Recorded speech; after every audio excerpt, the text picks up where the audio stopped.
Welcome to Coping with Difficult People with Dr. Robert Bramson. You'll learn specific skills for identifying and dealing with all of the difficult, disagreeable, and impossible people in your life.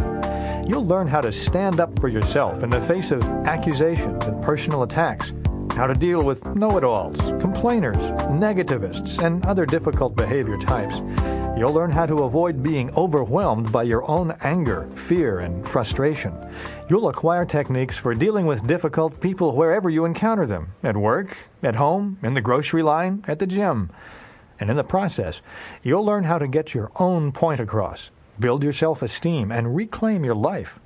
And you'll learn all this from an expert.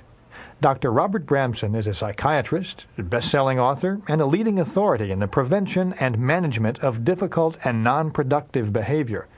He's a senior partner in Bramson, Parlett & Associates, an executive consulting firm specializing in obtaining optimal individual performance.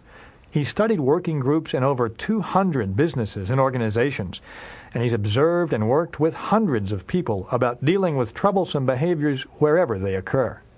Let's acknowledge one thing from the start, that each one of us at times does things that are irritating or annoying or hard to understand for our friends, our associates, people in our family, and so to that extent we're all a little bit difficult. Let's acknowledge that, get it out of the way, because what we need to turn our attention to is the fact that there are really some tough customers in this world, some difficult people. What makes them difficult, what makes them different from us, is the fact that difficult people use those behavior patterns over and over again with most of the people with whom they come in contact. They use them in an almost habitual way.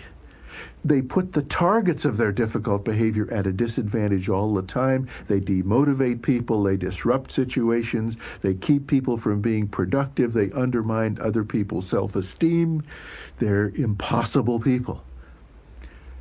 Thankfully, there are not lots of them.